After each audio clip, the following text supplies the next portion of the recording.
G'day guys, Dwayne here from PBHQ, and I'm here to tell you about a story of a paintballer here in Australia, Timmy Colgan, who has recently sustained an eye injury. Now, eye injuries and paintball, it's about as bad as it can get. And I've done an interview with Timmy earlier today that you're going to see in a moment. But Timmy, he's been around the game a long time. First started out in 2005. By 2010, he had joined STK, one of Australia's most prominent and successful teams, amassing over 40 event wins in that time. He's also been involved in the game from the perspective of an event promoter. He's refereed recreational games at his local field.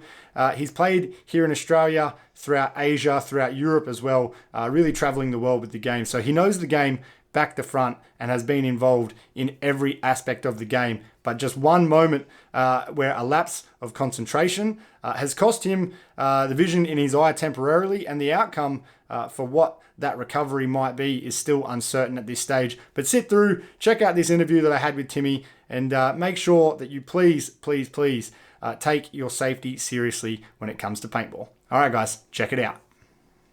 Well, I've got Timmy Colgan here, guys, with me from STK in Australia.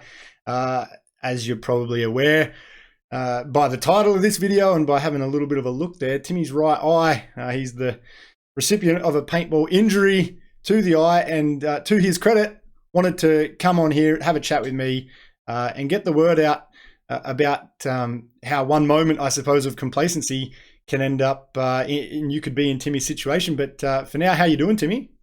Yeah, not too bad, man. Kicking along. It's basically a wait and see at this, pardon the pun, but it's literally a wait and see situation at the moment. Yep. I'm probably 2 to 3 weeks away from the next stage of surgery. Okay.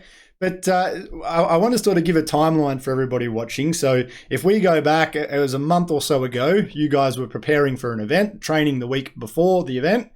Do you want to run me through the story, sort of start to finish, on how it came to be that you did get shot? Yeah, so we had literally just finished a point. I think I shot the last couple of guys from the 50 on the Dorito side, had walked around. Now, this one where it all starts is that, unfortunately for us in SDK, we're used to training by ourselves a lot, and we had developed a bad habit of, as soon as the point's done, everyone's pointing their guns at the ground, we lift our goggles and we have a chat about what happens. Right. Like, everyone's turning our gear off and whatnot. At least I know I do. Right. I know the boys generally do as well, but no one's waving guns around and all the rest. As I say, bad habit that we sort of worked into. So I'd walked myself back around to the start bunker, was having a chat with the guys I was training with. Happened to be a few extra guys training with us that day. Sort of knelt down to put a few extra rounds in my hopper while I was pointing a few things out. One of the other guys, about 1.5 meters away from me, did the same thing. Accidentally hit his trigger. Obviously hadn't turned his stuff off, and impact just below the right eye. Right. And how far away was the player that pulled his trigger, like, you know, and took About the 1.5 shot? meters. Right, so we're talking really close. Yeah. And I want to be clear here, and from the very first moment that I spoke to you the day after it happened, you didn't for a second blame him whatsoever, right? No. This is 100%. This is on me. My belief is this would never ever happen shouldn't happen at all, but it would never happen to a newer player, an amateur player, even a semi-pro player. This comes from me playing for 15 years, and playing with my guys and playing around what we have, and just the levels of complacency that come into it. The trust you have around your own clique. Yep. And getting lazy about things more than anything else. And so let's get the immediate reaction. Boom, you hit. What was your reaction? I screamed in panic, not out of pain. Right. Let's talk about my effing eye. Yeah. My head, on my face, just freaked out for probably a good 30 seconds, thinking I literally just lost my eye. Yeah. Figured pretty quickly that no, there is still an eye there. Sort of looked down into my hand and I could see yellow paint and blood. Right. But not enough to indicate that something had popped. Was then able to sort of calm down. Everyone else rushed over to help out. Had 2 of the young fellas that played with Impure, Eric and Franco, legged it back down to the shop, grabbed first aid gear, straight back up to me. We got the bulk of the paint and everything out of my eye. Yep. Yep. I was calm enough by that stage anyway to basically take my gear off. Drove myself and my girlfriend in my car to Joondalup Hospital, and then that was it. Sweet. And I mean, it's probably a good point here. So I've done first aid training every 2 or 3 years for probably 15 years, and I can't recall one time that eye injuries have come up in specifics. So what was your thoughts and what was your opinion of everyone who reacted and helped you out in that sense? And everyone was fantastic, man. Like there's a combination of the boys running to grab the gear. Dan was the one that sort of put the saline over my eye to sort of get the crap out of it. My girlfriend was standing off the side, like she has some paramedic experience as well. And oh wow! She sort of advised the guys not to open my eye. Yep. But just to wash the stuff off the outside. Everyone was super helpful. Grabbed my gear. And I said, look, I don't give a shit about that. Obviously. Yeah, naturally, not important at the time. I was just more worried about getting out of the paintball gear that I was wearing. I had all the rest of the stuff in the back of my ute. Got changed and it took off. The eerie thing was that there was no pain. Yep. The whole time there hasn't been any pain. Okay. Ironically, getting shot just below the eye in the eye socket was less pain than getting shot in the neck. Yeah, right. Okay. And I mean, that would be strange, like you said, eerie, I suppose. And so from the field to the Joondalup Hospital, it's 20 minutes or so? Yeah, 15, 20 minutes. Okay. And how was the car? What were the thoughts? Were you thinking the worst at this point? Were you pretty calm? I mean, you're a pretty calm dude, generally speaking. But I kind of got in the car, and then as we were just starting to drive out the gate, I think I made my first pirate joke. Right. Okay. So you were in pretty good spirits then? Yeah. I can't explain how I calmed down as quick as I did. Yeah. Just sort of, as you said, I'm usually pretty calm. I try to think things through logically. Yep. That stage, I knew I wasn't bleeding out, anything crazy like that. Yeah, of course. Okay. And what was what's the setup? So you walk into triage at the hospital and say, I've just been shot in the eye with a paintball. What are the nurses or the doctor? What's the story there? Or did you not tell them? Literally had a triage nurse walk out from behind the desk, obviously with all the COVID measures going on. Yep. She came out. She was the first person to open my eye. Right. At that stage, I got a huge sense of relief anyway because I could see light. Right. So that to me was enough to calm me down to go, yeah, okay, I've definitely still got the eye and I can still see something. Yeah. So didn't know what it meant for the long term, but it meant at least I was going to have, at least in my mind, I had some sense of vision. Yeah. Right. Okay. How did they handle it? I can't imagine that it's something that comes across particularly often. No, I was we were in front of a few people came through to check in on me, just to see it and to, I think, vain curiosity on the part of doctors and for learning. Yeah. They cleaned it up, had a look at it. I was sent for a CT scan. Right.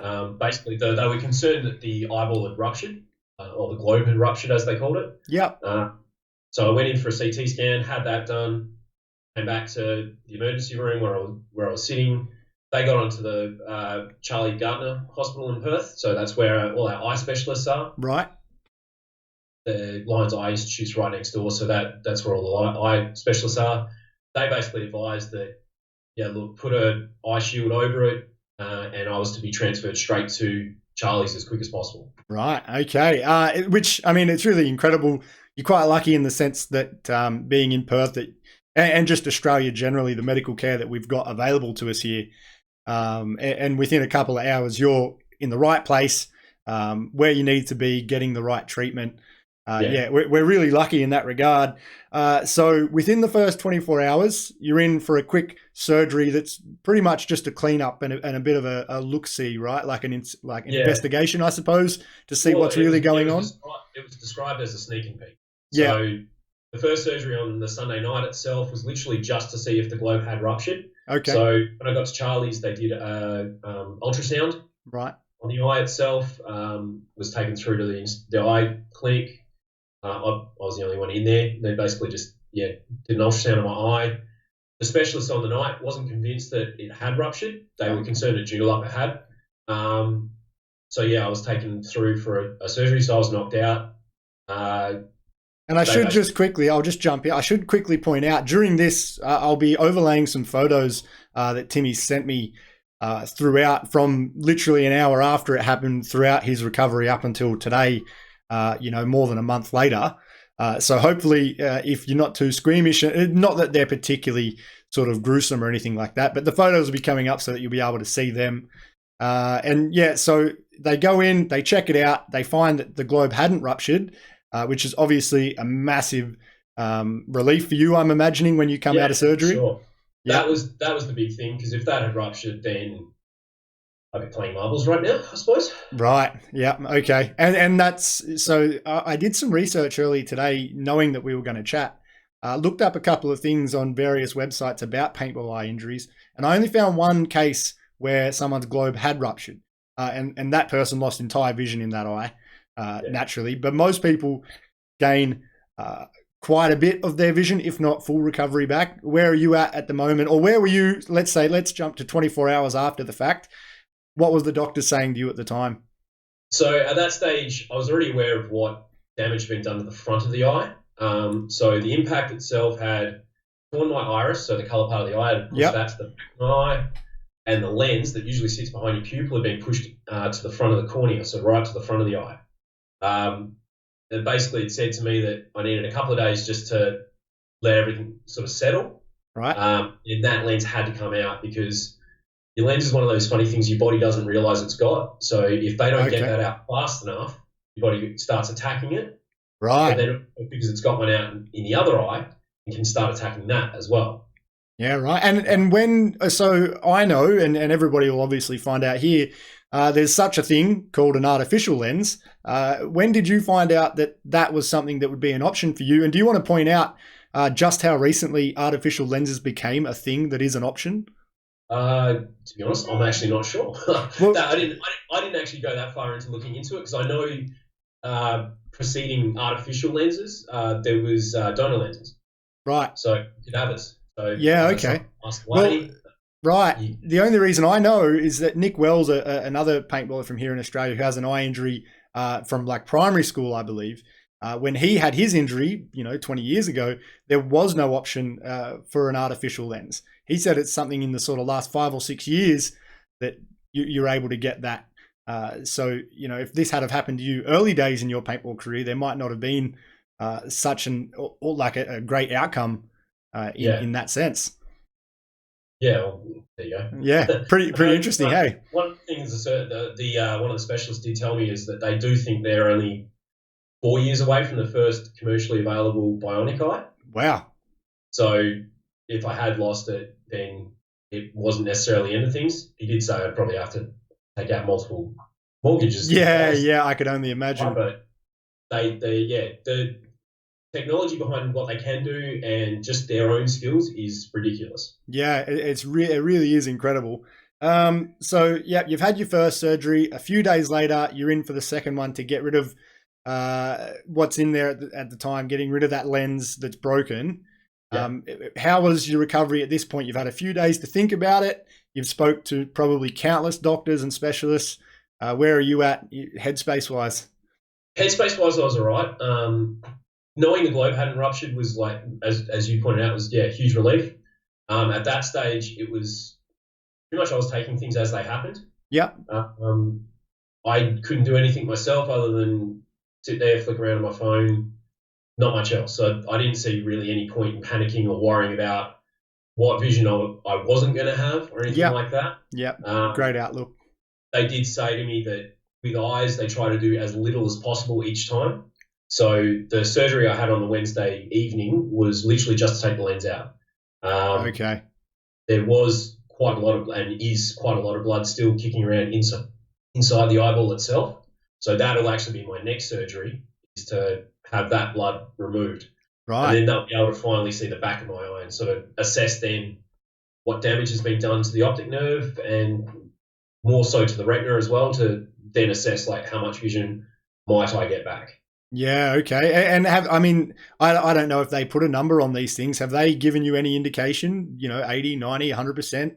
Not as a number. Early on, they were saying depending on the damage, Yeah. I could have right up to a full recovery. Right. Ironically, my right eye was actually my bad eye. I only wear glasses for working on computers, Okay. or for driving long periods, sort of deal. And that's because of my right eye. Ironically, there is the tiniest of chances I'll end up with better vision than I had. Oh, well, I mean, I don't want to be encouraging anyone to go down that path if you've got dodgy eyes, but yeah, okay. But that's actually pretty remote. Yeah, of course. I think it's more likely I will definitely have some degradation in my vision. Right. It'll mean at least a stronger prescription. Okay. On that lens, but yeah, at this stage, the way I'm looking at it, not looking at it, is I have no vision in that eye other than light and some movement at close range. Anything I gain back's a bonus. Yeah, for sure. Okay. And you've seen a couple of specialists in the last couple of weeks. As I said, it's been a month or so. What's the recovery from here? What do they have planned for you? You're seeing specialists pretty often, doctors, as you mentioned, another surgery. Yeah, so I had a checkup the Tuesday following my discharge, which was the day after my surgery. So that was 2 weeks ago. I had that was basically just to check and see how things were going. Was told then that they kept asking how do I had any pain, right? Because the one thing I have been told, if I have any pain at any point, I need to go straight back to hospital. Okay, because that's the sign of the retina detaching. Right. Thankfully, I've had 2 Panadol the entire time this has happened. Right. Yeah, went back in this Tuesday, just gone, and that was when he was saying, in his words, I don't really have any news, but he was basically saying he wasn't convinced that the retina was detaching or had detached. Cool. So they needed to start thinking about the next stage, which is the surgery to have the blood removed. Yep. So at a guess, I'm thinking it'll be in the next 2 to 3 weeks I'll be in again for that. Yeah, okay. And they did say it would be a couple of months before they stitch in the lens. Okay. So they try to give it as much time to naturally heal and to the eye pressures to sort of stabilize before they do anything. Right. So you're looking at, a long-term recovery, but even in the short term, it's going to be 3-4 months just to get back to some semblance of normalcy. But before, obviously the long road beyond that, which is pretty uncertain at the moment. So I wanted to wrap this up with you and in your words, giving a bit of a recommendation to players, whether you've been around the game for 5 minutes or 5 years. What's the summary that you want to give people? Don't do me. It's as simple as that. That was part of the reason I reached out to you in the first place. It shouldn't have happened at all. It's like we play one of the safest sports in the world. Everyone knows that. That's why I say this wouldn't happen to someone that was new into it. It wouldn't happen at your field. It wouldn't happen at the field I used to work at. Yeah. Everyone's super strict on it. As I say, this comes from years of playing and then just developing bad habits and not sticking to what you should be doing. Yeah. Big thing is, guys, make sure your barrel socks are with you. Put them on your guns once you're done. If you want to talk on the field, make sure everyone's got their socks on, guns off. Then you can lift your gun. Treat it like a tournament. Absolutely. No one's silly at a tournament. It's the same thing at training. Yeah. Unfortunately, bad habits do happen. They tend to happen as you've been in it for a long period of time. Don't develop those. Just don't be me. For sure. And most eye injuries that you see in paintball, when it's newsworthy, tend to be not here in Australia. As far as I'm aware, I've heard inklings of one other in the past, like 20-something years here in Australia, but the guy couldn't even confirm what happened. But it's usually people in their backyard in other countries throughout the world that don't have the rules and the laws that we've got. So it's super unlikely. We don't want to scare people into thinking that this is something that can happen pretty commonly, but I really like the fact that you're coming out and making an example of yourself to say, hey, let's all do better. And I think we should point out, if you're someone like Timmy who's been around the game for a long time, be that guy at training or at events that's telling people to keep their mask down or their barrel socks on, or do it in the appropriate areas, because there's many people that would be watching right now that know, and they could only be telling themselves that, hey, yeah, I've done that before. I've lifted my mask when I shouldn't have. I've not had my barrel sock on when talking with a teammate. And one moment, right? Yeah, that's it. It's one of those things where, as sad as it is, something like this has happened. it sounds really bad, but I'm glad it happened to someone like me. Yeah. Given that I've been playing as long as I have, I've been involved in the running of the sport and in the running of fields and stuff for as long as I have. At least I could keep it in context and not blame someone else. Yep. For Like sure. I know the guy that shot me was absolutely torn up, and I had to keep reiterating to him that it was 100% not his fault. Yeah, and that's also why we're not Yeah. mentioning him by name here, or I had no intention of mentioning him by name, because again, Tim, it's your fault. You admitted that. So yeah, the player that shot you, it's irrelevant who shot you. Yeah.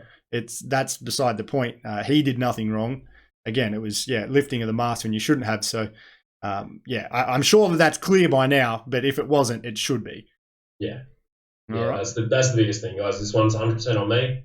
Don't let the next one happen. Yeah. That's the long sort of it. Yeah, cool. Righto, mate. Well, I really appreciate you jumping in and having this bit of a chat with me around the issue. And yeah, if everybody that's been checking it out, obviously the message is pretty clear. It shouldn't have to be reiterated, but it has been again now, and hopefully we all learn something from it. Thanks again, Timmy, and hopefully I'll catch up with you soon when we're all traveling around the country again. Yeah, it'd be nice to see you guys again. Awesome. Cheers, mate. Cheers, mate.